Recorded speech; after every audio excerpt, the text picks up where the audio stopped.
This is the Gen Y Leaders Podcast.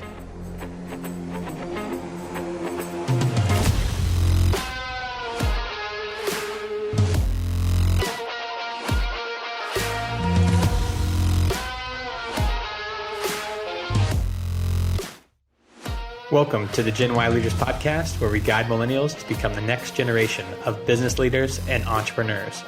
I'm your host, Eric Huey, and multiple times a month, we bring you interviews from high-performing millennials who are challenging perceptions and changing expectations of our generation.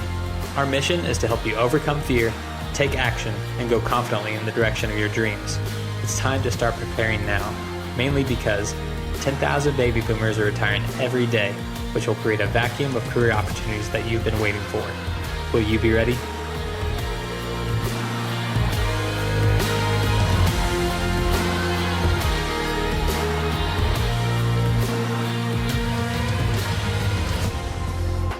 Tyler, welcome to the Gen Y Leaders Podcast. Thanks, Eric. Thanks for having me. Appreciate it. Yeah, appreciate you taking the time. If you could, just tell listeners who you are and what you do. Yeah, well, my name's Tyler Anthony, and I am a part owner at Triumph Construction Supply. And I guess if we had to break it down to an actual role, I would say I am the estimator of sorts. So what we do is we are a material distributor for concrete, masonry, and geosynthetics, which is like earth moving types of materials. And so basically we're buying from manufacturers and selling to contractors is what we do.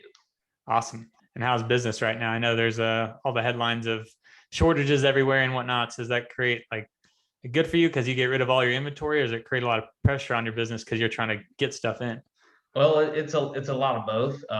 We actually still have a good amount of inventory here, but obviously where everybody seems to be running into, I don't have it. I don't know when I'm going to get it. But we'll do our best. But basically, it really right now depends on what you want. Steel is kind of an issue, and it's a hit and miss game what you're going to find here and there. But there's obviously big time shortages in the industry, but the business is kind of booming. Everybody's building, especially like Kansas City. You see these gigantic warehouses all over the city. That don't seem to be stopping. So there's a lot going on, and these guys got to get it built, and we got to figure out a way to do it. Yeah, definitely. Yeah, we're both from Kansas City, so I feel like, man, just watching downtown be revitalized, especially like early 2000s, and especially as of late, there's just been a crane on the skyline for 5 to 10 years straight somewhere downtown. No, absolutely. Downtown's got some big time things going. So all those three light towers just starting, but they've done 1 and 2. So I mean, those are big projects. They did the Lowe's Hotel. And there's a bunch of others too that are just millions and millions of dollars. It seems like I'm not sure where all the money's coming from, but it seems to keep coming in. Yeah, for sure. I guess if you have to bid out projects long enough and there's no inventory, the project just keeps going and never ends. No, that's kind of true. That does happen sometimes. I mean, you see with my role in estimating, I've seen jobs bid a year in advance before they even start breaking ground, or sometimes even longer. It just really depends on the funds and do you have enough people to do the job and all this stuff. So for sure, it's definitely an interesting time for sure. Definitely. Yeah, I can't wait to dive a little more into that topic. But I guess if you could, seeing as the name of the show is Gen Y, talk a little bit about your why and kind of what motivates you to be in your role and within your industry. Yeah, sure. Well, I'll just get into it from the start of where I started. Obviously, went to school, and I had no construction background whatsoever. I did the marketing thing, business marketing. You're a communications guy, all pretty similar. And I didn't really know what I wanted to do or anything after graduating, stuff like that. Just kind of seeing what opportunities were out there, and it kind of ended up, I think my dad had been talking to one of his friends who just started a company less than a year ago, and they were looking to hire somebody new. And I kind of, I interviewed a few other places just to see if they, what the options were, but I kind of jumped on this one. It seemed like it was kind of just starting, and so I thought, get in pretty early on a new company. The sky might be the limit. You don't know how things are going to go, but it's a good opportunity to get in at that ground level. So that's kind of how it started. And 10 years later, we're here, Yeah, and I'm a part owner. But obviously, it's been a big time learning experience. I Because bet. I had zero construction background or anything like that, and didn't hardly know what even consisted concrete, what that really was, probably. But Sure. now I don't know. Now I got a pretty good handle on it, I'd say. But Yeah. just it's been an interesting path. 10 years seems like a long time, but it seems kind of like yesterday. Oh, Because I'm I sure. just got here. But Yeah, it's interesting because I feel like a lot of people in our generation tend to job hop. I think people either fall on the side of that they feel really bored in their role and don't feel challenged enough, so they leave, or they just feel totally overwhelmed and burn out, and the job isn't what they signed up for, type of deal. So yeah, they leave as absolutely. well. So I guess obviously the ownership component is probably incentive, and we'll get to that in a minute. But I guess besides the ownership, leading up to that moment to where um, you had that opportunity, what kept you there, and talk about, like, I guess, what kept you from burning out or switching Yeah. jobs. Well, it's one of those things that's like I'd say this day and age, being at a big company or something, Yeah. you can get stuck because you're probably have one role you're supposed to do, and that's really all you do. Right. But like being in a small company like ours, we have 7, 8 people. Hmm. I literally do everything, even though yes, I'm supposed to be the estimator or something like that. Yeah. But in everybody here, they've done everything. Like from I can go out like earlier this week. We went out and made sales calls Yeah. to potential customers and some current customers. I can be a salesman. I can also go downstairs and get on the forklift and load a truck.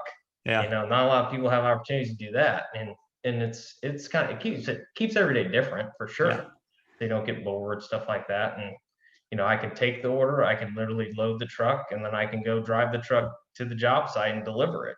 Yeah. I can basically do any part of the entire, what we do as a whole company. So Sure. Yeah, it's it, really it's cool.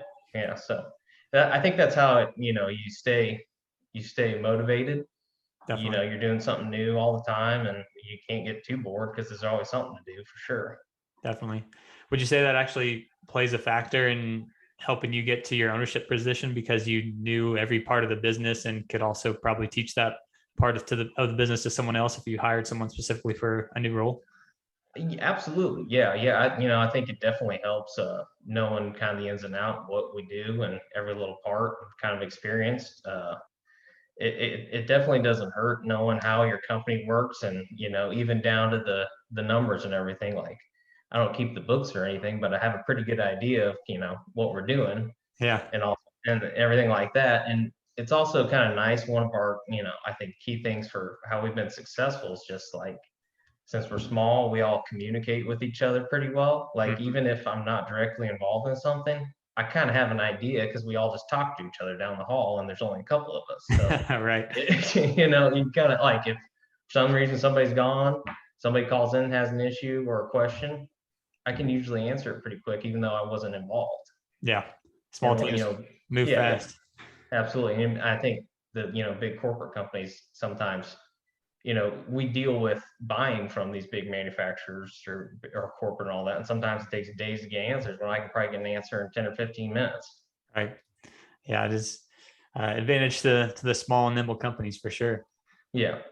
Talk a little bit more about that. I mean, you've touched on the kind of the specifics, I guess, as far as the skill sets and kind of institutional knowledge, if you will, to get to your ownership position. But more, I guess, generally speaking, how did this ownership position come about? Well, so the company was started, I've been here 10 years. It started basically 11 years ago, and it was a father and his 2 sons Yeah. who started as a family deal. And a few years back, it's hard working with family sometimes, and a few disagreements, and one of the brothers decided to leave Hmm. and do something else. Yeah. And it kind of, we weren't put in a terrible position by any means or anything like that, but the other two left of the family decided, they wanted to keep this thing going as long as possible. And one was a dad who's, getting ready to retire here, and he's like, I don't have much left longer, but I want, some of these guys that've been around, know what they're doing, to have some stake in the game. Yeah. So they kind of brought it to us as an option. Me and another guy here said, hey, we'd like to maybe bring in as partners. So, kind of the rest is history, but that's Yeah. kind of how it went. And, That's awesome. it's Congrats been again. great. Yeah, Yeah, appreciate it. for Appreciate sure. it. Yeah. Excited for you. Was there any part of you when that opportunity came a knocking to like say no at all, or just like use it as a point to transition to a different career or a different field or anything like that? Or did you just jump I at it in a mean, heartbeat? there's always there was definitely like questions of like, should I be doing this? Because it's a little more risk, Oh yeah. because if something goes bad, then it's like, it's on me and it's on us. So, but Right.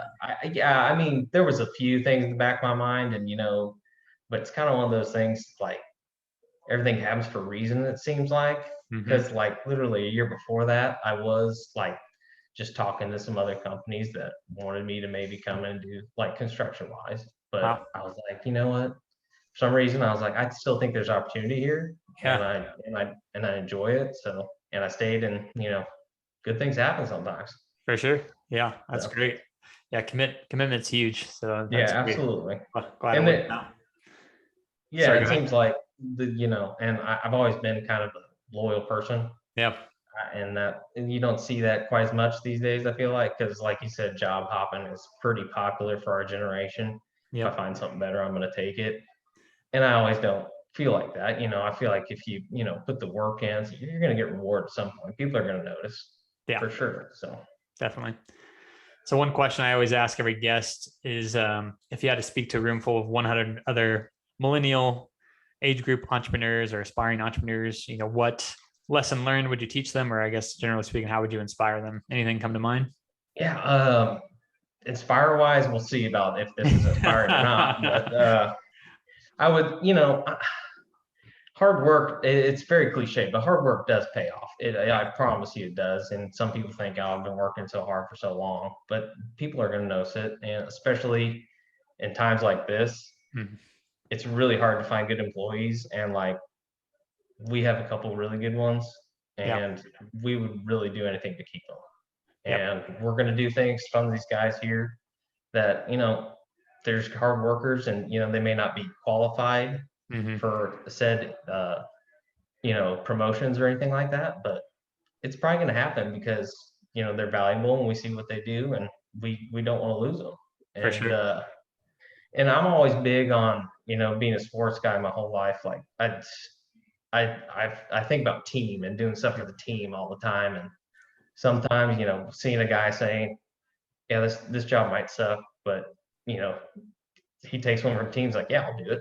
I mean, Yeah. that goes a really long way in my eyes for sure. And I think it does with my partners and some of the other guys here too. And another thing would be to, figure out a way to make yourself irreplaceable or more valuable.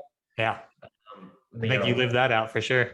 yeah. And I mean, for instance, what I did, I guess we kind of didn't have somebody doing estimating or anything like that, or being able to read building plans real well. So Yeah. I decided I wanted to do that, and I went back to school, took some classes on how to do a lot of that stuff, and kind of, made myself be able to do something that not a lot of other people here could do.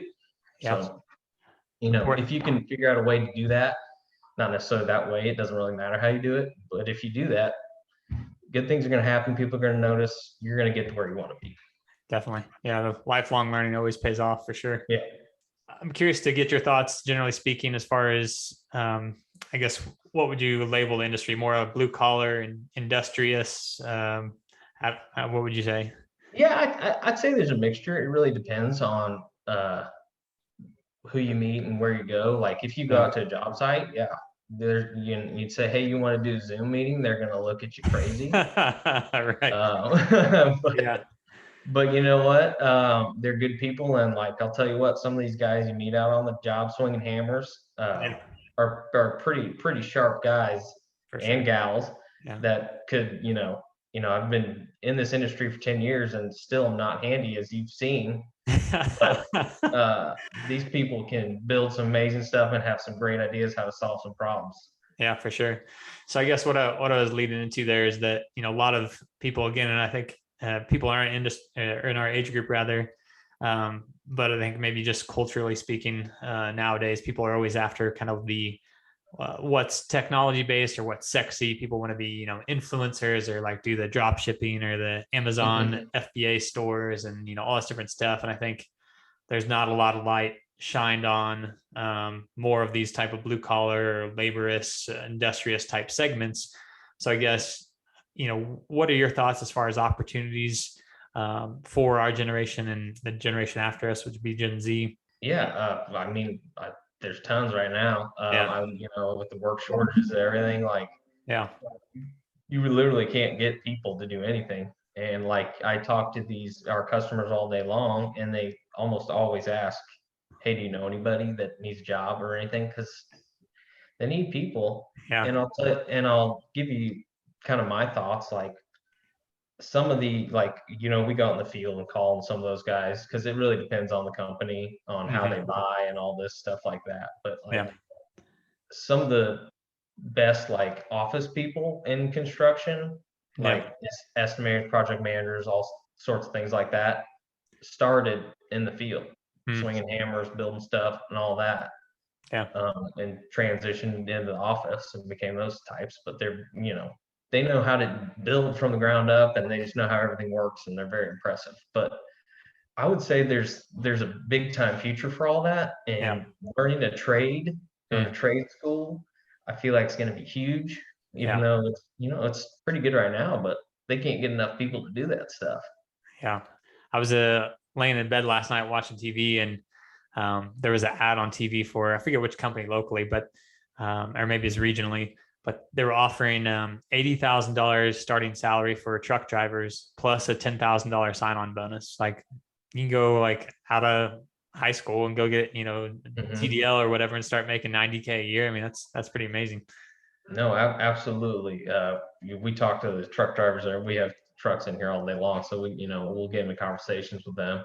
Yeah, But yeah, they're telling us. I mean, they're killing it right now. I'm sure. They can't find enough, but the ones that if you're committed to driving a little bit and learning that stuff and getting your CDL and taking the classes, and yeah, you're gonna make good money for sure. And Yeah, if you can find a way to own your own truck, be an owner operator, that's big time right that's now good. because yeah, those guys do really, really well.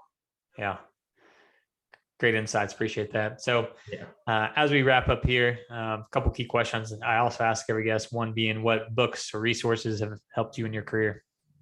I would say probably like my biggest influence or biggest helps in my career have probably been like my dad has Yeah, probably been a huge influence. And I always had really good role models. Like my uncle was a big, you know, big wig at Coke, and I had one, with VML. I had all these guys that are big executives at big companies, and just yeah, kind of, picking their brains and seeing how they go about their business. It's just, I guess, maybe rubbed off on me a little bit, probably not as much as they like, but but I've always had really good influences, and thought that I really wanted to strive to be like them a whole lot. So yeah, I think that's definitely helped. And I lean a lot on my partners. They've been big time influence as well. Learning from them, I think we pick each other's brains quite a bit. I know I probably pick Max over here in the other office more than anybody, just because we're right next to each other, and he's really sharp and knows what he's doing on a lot of this stuff. So yeah. just That's kind of great. business wise and everything, he's pretty savvy. So I think those guys have been most influential for me. There's probably books out there that Yeah, do really well. I like, I've read some of these estimating books and some boring stuff like that. That's like trade, uh, for the trades and stuff like that we're dealing with, and but business and leadership wise, I kind of lean on colleagues and family. for sure. Yeah, that's great. I think experience is the greatest teacher. So if you can surround yourself with people with tons of experience and knowledge, then you probably don't even need books. So just learn it firsthand. Yeah, I wish. Tyler, where can people get a hold of you or connect with you online if they want advice on running a business or getting into, more of the B2B type industries? Yeah, yeah, I mean, I'm on LinkedIn. I'm not super in depth in LinkedIn. I've got it. I do check it. I don't get too posting a whole bunch of stuff or anything, but you can hit me up on LinkedIn, or I'm on Twitter probably the most. I don't, interact a ton on Twitter, but I do check it a lot, and it gets a little addicting. So Twitter, Tyler and 3, but I can get into a good Twitter hole if I need to, for sure. But Awesome. I'll definitely respond to any messages or anything like that for sure if I see them. Perfect. Yeah, we'll link to that in the show notes. And if anyone wants to get in touch with Tyler to pick his brain, I'm sure he'd welcome it. Yeah, absolutely. Tyler, thanks so much. You've been awesome. Really appreciate your time, and good luck and continue to grow your business. Thanks, Eric. Appreciate it. Thanks for having me. It's been a good time. That wraps up today's episode. We hope to have brought you some valuable key takeaways. Most importantly, whatever you learned, take action on it. Apply it to your life. Apply it to your career. Motivation and inspiration only come as a result of taking that first step. So if you're enjoying the podcast, don't forget to like and subscribe on whichever platform you found the show. You can also follow us on all the major social media platforms, or contact us directly at genwhyleaders@gmail.com. That's GENWHY leaders@gmail.com. Until next time, I'm Eric Huey, and thanks for listening to the Gen Y Leaders Podcast.